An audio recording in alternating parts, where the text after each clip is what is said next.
Sir Salimullah school and college, 10ম শ্রেণী। আমাদের প্রজেক্টের নাম হচ্ছে ডিজাস্টার ম্যানেজমেন্ট অর্থাৎ দুর্যোগ ব্যবস্থাপনা। আমরা খেয়াল করেছি বাংলাদেশের দক্ষিণাঞ্চলে সাধারণত বন্যার পানিতে ভেসে যায়, কোনো কোনো বছর তা ভয়ঙ্কর রূপ নেয়। আমরা কিছু কিছু বন্যা খেয়াল করবো, যেমন 1974 সালে, 1987 সালে, 1988 এবং রিসেন্টলি 2024 সালের বন্যায় বাংলাদেশের ব্যাপক ক্ষয়ক্ষতি হয়েছিল। তাই আমরা এই বন্যার ক্ষয়ক্ষতিটা এড়াতে আমরা একটা বিজ্ঞান ভিত্তিক প্রজেক্ট তৈরি করেছি, যেটা আমাদের অর্থনীতিতে বিরাট বড় একটা প্রভাব ফেলবে। ইভেন বন্যা কবলিত এলাকার মানুষদের যথেষ্ট উপকারে আসবে, এটা আমরা আশাবাদী। তো প্রথমে যেটা আছে সেটা হচ্ছে একটা সাইলেন্সার। এটা হচ্ছে পুরো এলাকার মানুষকে সতর্ক করার জন্য আমরা এটা ব্যবহার করেছি। এটা একটা নির্দিষ্ট এরিয়ার মাঝখানে থাকবে। এখানে আমরা স্বাভাবিক আয়তনে পানি দেওয়া আছে। যখন বন্যার পানি বেড়ে যাবে, যখন এর আয়তনটা উচ্চতাটা বেড়ে যাবে, তখন এই অ্যালার্মটা পুরো এলাকার মানুষকে সতর্ক করবে যে তাদের বাড়ির উপরে পানি আসতে পারে। যেমন অনেক মানুষ থাকতে পারে, রাত্রিবেলা ঘুমিয়ে থাকতে পারে, তারা নাও জানতে পারে যে তাদের বাড়ির উপর পানি আসতে পারে। এটার মাধ্যমে তারা পুরো এলাকার মানুষজন সতর্ক হয়ে যাবে এই বিষয়ে।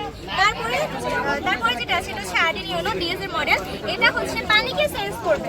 পানিকে সেন্স করার মাধ্যমে যেমন অনেক গ্রামবাসী আছে যারা গ্রামে বাড়ি আছে কিন্তু তারা গ্রামে থাকে না, তারা সবাই শহর কেন্দ্রে। তারা কি করে জানবে যে এলাকাতে পানি উঠতে পারে? তখন এটার মাধ্যমে একটা নির্দিষ্ট এরিয়ার লোকের ফোনে ডিরেক্ট কল যাবে, প্লাস একটা ফ্লাড অ্যালার্ট এসএমএস আসবে। এটার মাধ্যমে তারা জানতে পারবে যে এই এলাকাতে পানি উঠতে পারে বিপদসীমার উপরে। তখন তাদের যে গ্রামে মা-বাবা, দাদা দাদি আছে তাদেরকে সতর্ক করে বলতে পারবে যে এরকম একটা এলাকাতে পানি উঠতে পারে, তোমরা আগেই সতর্ক হয়ে যাও, রেস্কিউ নিয়ে নাও নিজেদের। রেস্কিউর জন্য আমাদের ছোট একটা প্ল্যান, এটা হচ্ছে আমাদের ফ্লোটিং হাউস, যেটা পানি বৃদ্ধির সাথে সাথে নিজের উচ্চতাকে বৃদ্ধি করবে। এটা হচ্ছে অনেকটা শিপ টাইপের। আমরা জানি সমুদ্রের মধ্যে অনেক পানি থাকে, যেখানে একটা শিপ অতি সহজেই ভাসতে পারে, কারণ শিপের আয়তন খুব ছোট হয় সমুদ্রের তুলনায়। যখন বন্যা হয় তখন এর পানি অনেক বেশি হয়, সেই অনুযায়ী একটা ঘর খুবই ছোট, তার আয়তন খুবই ছোট হয়। সেক্ষেত্রে আমরা এই ফ্লোটিং হাউসটা তৈরি করেছি মা এবং শিশুদের জন্য। তারা এখানে 10 থেকে 12 দিনের উপরও বেশি থাকতে পারবে, তারা এখানে থাকতে পারবে নির্দিষ্ট একটা টাইম। এখানে একটা এরিয়াতে 5টা কিংবা 6টা ফ্লোটিং হাউস দিলে একটা এরিয়ার জন্য এনাফ। তারপর এটা হচ্ছে ফ্লোটিং ব্রিজ। এটা বন্যার পানিকে সেন্স করে। বন্যার পানি যখন বিপদসীমার উপরে উঠবে তখন পানিকে সেন্স করে এটা নিজের উচ্চতাকে বৃদ্ধি করবে। এটার মাধ্যমে যে দুই গ্রামের মাঝে যে সংযোগ এটা বজায় থাকবে এবং যাতে ত্রাণ আনা নেওয়া করা যায় সেদিকে খেয়াল রাখবে। এবং এটা এখন প্রশ্ন হতে পারে এগুলো তো অনেক এক্সপেন্সিভ হবে।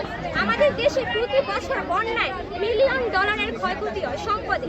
মানুষ তো মারা যায়, সাথে সম্পদের $1 মিলিয়ন ক্ষয়ক্ষতি হয়। ফ্লোটিং হাউস খুবই নগণ্য একটা জিনিস, শুধুমাত্র ব্রিজটাতে একটু কষ্ট করবে, তাও সেটা বন্যার খরচের থেকে খুবই কম। আর একটা ব্রিজ তৈরি করলে সেটা 50 থেকে 100 বছর মেয়াদি হয়, একটা ঘর তৈরি করলে সেটা 50 থেকে 100 বছর মেয়াদি হয়। আর